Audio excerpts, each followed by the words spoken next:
안녕하세요. 옥성덕의 한국기독교사 시간입니다.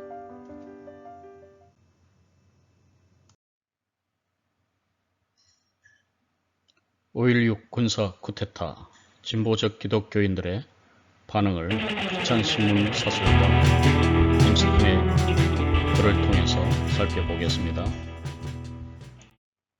2002년 노명식 여건 함석헌 다시 읽기를 보면 4.19 학생혁명의 결과로 수립된 장면 정부는 내각 책임제의 민주주의 정부였다. 이승만 정부는 대통령 책임제의 민주주의 정부였는데 그 폐단을 시정한다는 취지에서 내각 책임제를 채택했다 라고 하면서 다음과 같이 말하고 있습니다. 장면 정부가 5.16 군사 쿠데타를 막지 못한 중요한 원인의 하나가 내각 책임제에 있었다는 것은 부정할 수 없다. 왜냐하면 제2공화국이 좀 더 강력한 중앙집권적 정부였더라면 5.16과 같은 군사 쿠데타는 미리 봉쇄할 수 있었고 또 쿠데타가 일어났더라도 능히 분쇄할 수 있었기 때문이다. 다시 말하면 5.16 군사 쿠데타는 일어나야 할 하등의 역사적 정당성이 없었는데도 결국 그것이 성공한 이유는 장면 정권이 허약했기 때문이다.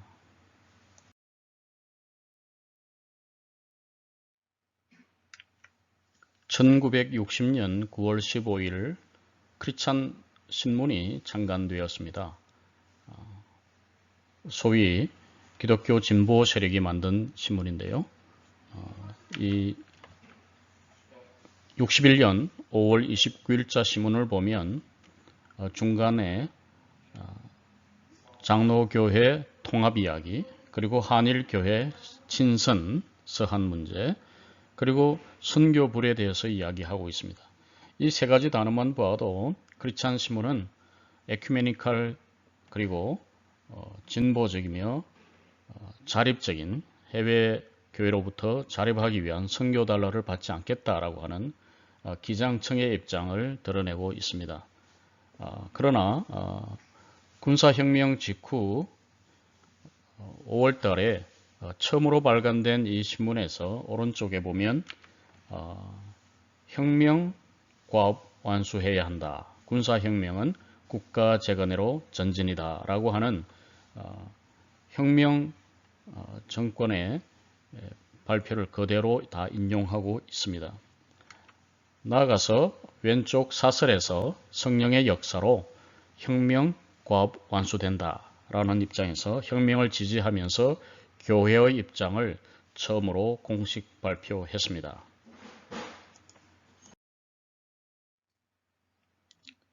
그래서 사설을 좀 더 자세히 살펴보죠. 성령의 역사로 혁명과업 완수된다 해서 첫 문단에서 5.16 군사혁명으로 무능하고 부패한 정권은 붕괴되었다 라고 해서 5.16 군사혁명을 정당화했습니다. 즉 4월 혁명 이후에 무능, 부패라는 두 단어를 가지고 약 1년간의 민주주의 실험을 평가한 이후에 이에 혁명군은 군사혁명의 정책으로서 첫째, 반공체제 확립, 둘째, 유엔 헌장 준수, 셋째, 부패구악 일소, 넷째, 민생고 해결, 다섯째, 국토통일, 여섯째, 양심적 정치인에게 정권을 이양한다. 이러한 국가 재건에 밀사봉공할 결의를 보여주고 있다라고 하여서 군사혁명 그룹을 옹호하고 있습니다. 첫 번째 이들이 내세운 게 바로 반공체제였기 때문에 이 당시까지만 해도 기독교 진보 세력은 반공을 지지하면 그것으로서 지지할 수 있다 이런 입장이 제일 첫 이유였습니다.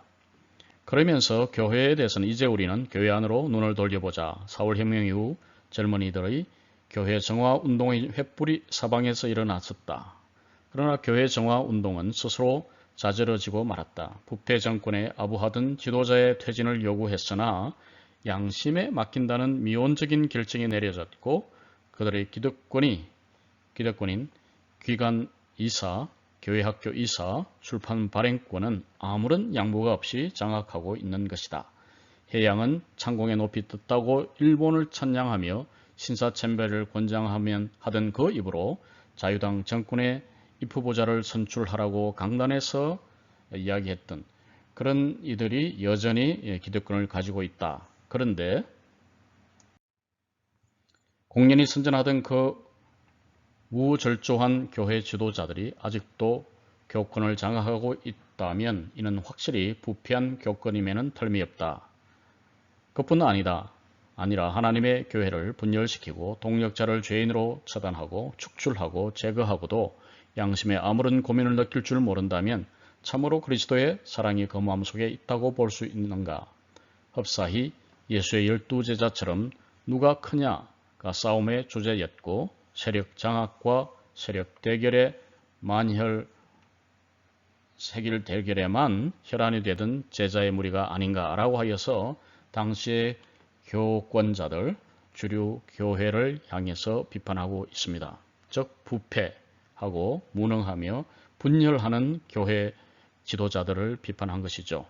그래서 결국은 결론에 5월 군사혁명과 함께 한국교회에도 교회 정화와 교회 화평을 위한 성령의 강한 역사가 임하여지이다라고 하여서 혁명이 교회 정화의 기회, 교회 화해와 통합의 기회가 되기를 강력하게 희망했습니다. 같은 날 5월 29일 KNCC는 성명서에서 5.16 군사혁명은 조국을 공산침략에서 구출하고 부정과 부패로 기울어져가는 조국을 재건하기 위한 부득이한 처사이다 라고 혁명을 옹호하고 정당화했습니다. 기독교 사상도 6월호에서 5.16은 한국교회를 향한 하나님의 각성의 기회이다. 혁명 후 모든 문제가 정돈되어 가는 국내 상황에 맞추어 교회도 얽히고 설킨 문제를 점차적으로 해결해 나갈 은혜의 기회로 받아들여야 한다라고 하여서 동일한 입장을 보이고 있습니다. 즉 크리스찬 시몬이나 기독교 사상이나 KNCC나 아직까지는 5.16 쿠데타를 지지하면서 교회가 새롭게 되기를 기득권 세력을 물리치고 자신들이 어떤 기회를 잡을 수 있지 않을까 하는 기대감까지 가졌던 것으로 알 수 있습니다. 그래서 이들의 입장은 그 다음 주일에 나온 6월 5일에 나온 크리스찬 신문 사설에 잘 표현이 되어 있는데 그 사설을 봅시다. 혁명과업은 정신혁명에 좌우된다 라고 하여서 4월 학생혁명은 미완이고 5월 군사혁명이 일어났는데 거기에 대해서 상당한 기대를 보이고 있습니다. 긴 글을 두 번으로 나누었기 때문에 첫째가 오른쪽으로 가게 됩니다. 첫째, 용공주의와 중립주의에 대하여 라고 해서 기독교는 공산주의와 양립할 수 없다. 나아가서 친공적인 중립주의도 배격한다 라고 하여서 반공주의를 분명하게 했고 이것에 혁명정부를 지지한다는 뜻이죠. 둘째는 경제 문제로 상당히 경제가 어렵더라도 절약하자. 세 번째 왼쪽에 있습니다. 근로정신으로 생산을 정진해야 한다. 그리고 3번으로 가서 넷째 도의성, 도덕성을 앙양하자라고 하여서 퇴폐풍조를 물리치고 미풍미덕을 세우자라는 입장이죠. 그래서 오른쪽 박스 안에 군사혁명이 국가재건으로 전진함에 있어서 혁명과업은 완수해야만 하는데 혁명과업 완수는 정신혁명이 뒷받침되어야 한다라고 해서 한쪽에 정치, 군사, 경제혁명이 일어나는 상황에서 교회는 도덕혁명, 정신혁명으로 함께 민족 재건, 국가 재건을 완수하자라는 협조적 자세를 보이고 있습니다.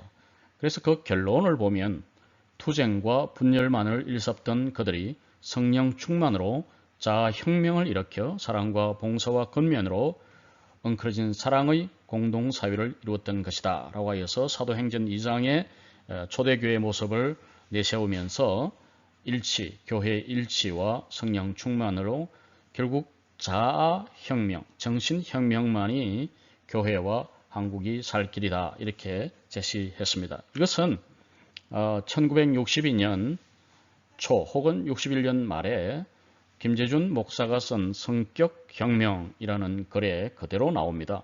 즉 성격을 혁명한다, 자아를 혁명한다, 정신을 혁명한다 라는 입장에서 교회는 도덕성 제고, 영성 제고를 통해서 국가 재건 사업에 참여한다. 그런 입장을 보이고 있습니다. 지금까지 KNCC, 김재준, 크리스찬 신문, 기독교 사상 등을 비롯한 개신교 진보 세력이 5.16 군사 쿠데타를 지지하고 교회의 의제로는 도덕성 제고, 정신혁명, 자아혁명이라는 말을 동원해서 군사정권과 협조하면서 국가를 재건하자, 교회를 새롭게 하자라는 쪽으로 나아갔음을 보았습니다.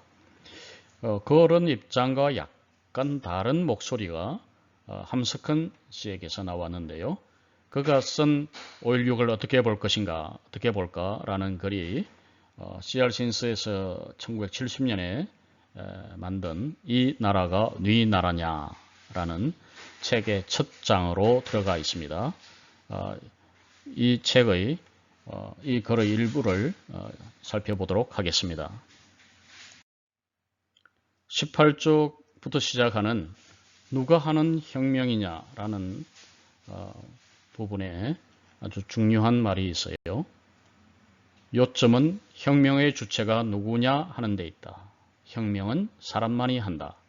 학생은 사람이 아니다. 그러므로 먼저 번에는 실패했다. 즉 4.19가 학생혁명이었기 때문에 실패했다는 거죠. 군인도 사람은 아니다. 그러므로 이번도 군인이 혁명하려 해서는 반드시 실패한다. 5.16 군사혁명은 사람이 아닌 군인이 했기 때문에 반드시 실패한다고 해서 처음으로 실패할 것을 예견했습니다. 그 소리가 무슨 소리냐? 학생은 그 혁명 사월에 했듯이 사월의 잎이다. 사월의 잎이는 달이다. 잎은 나무가 아니다. 잎이 나무를 만드는 것 아니라 나무가 잎을 피운다. 학생은 잎처럼 길이 푸를 것이다. 4.19 정신 늘 없어지지 않을 것이다. 그 녹색 정신, 그 평화주의, 그 비폭력주의, 그 공명정대주의 늘 기를 것이다. 그러나 그것은 잎으로서 하는 것이 아니요 나무로서만 하는 것이다. 민중의 덕은 목덕이다. 나무에 산 것이 잎에서 발단하지 자잎부터 나오지. 하지만 마침내는 나무가 서야 한다. 학생이 시작했지만 혁명은 민중의 혁명이었어야 할 것이었다. 그런데 4.19 서로 주고받는 빈 칭찬, 아첨, 나쁜 이용, 쓸데없이 부푼 가슴뿐이었지 민중운동이 되지 못했다. 거기는 민주당, 혁신당의 죄가 많지만 그래도 역시 따지면 결국 민중 저 자신의 죄였다. 지금까지는 그러니까 학생들은 잎이기 때문에 나무가 아니고 나무라야만 그 열매까지 갈 수 있다는 것이죠. 학생이 잎이라면 군인은 꽃이다. 5월은 꽃달 아닌가. 5.16은 꽃 한 번 핀 것이다. 꽃은 찬란하기가 잎의 이유가 아니다. 저번은 젊은 목청으로 외쳤지만 이번은 총, 칼과 군악대로 행진을 했고 탱크로 행진했다. 그러나 잎은 영원히 길어야 하는 것이지만 꽃은 활짝 피었다가는 깨끗이 뚝 떨어져야 한다. 화락능사능성실이라 꽃은 떨어져야 열매 맺는다. 5.16은 빨리 그 사명을 다하고 잊어져야 한다. 이렇게 해서 꽃처럼 피어난 군사 쿠데타가 빨리 지고 빨리 져야만 열매, 즉 민주주의의 열매가 맺힌다라는 논리를 전개했습니다. 참으로 탁월한 정리라고 할 수 있겠죠. 즉 함석헌은 민중 CR에 대한 기대, 역사의 주인이 민중이기 때문에 계속해서 민중에 대해서 이야기를 하고 있습니다. 그러므로 문제는 민중에 있다. 학생도 군인도 사람이 아니란 말은 그 말이다. 학생 군인만이냐? 관리도, 목사도, 신부도, 교수도 사람은 아니다. 그것은 사람의 손에 든 잡은 것의 이름, 그 입은 옷의 이름이다. 사람은 맨 사람만이 사람이다. 잎도 꽃도 열매도 나무가 아니요 나무만이 나무다 해서 쭉 넘어갑니다. 삼일천하란 말이 있지만 민중이야말로 늘 삼일천하다. 혁명할 때는 민중이 주인이 되지만 서리 못 가서 쏟고 뺏기는 것이 민중이다.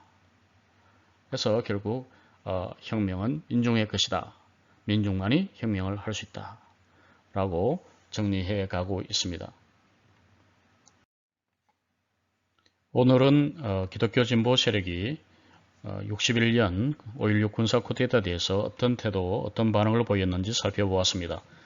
전쟁이 끝난 지 아직 10년이 되지 않았기 때문에 강력한 반공주의가 전 한국 사회를 지배하고 있었고 교회도 여전히 반공주의를 고수하고 있었습니다.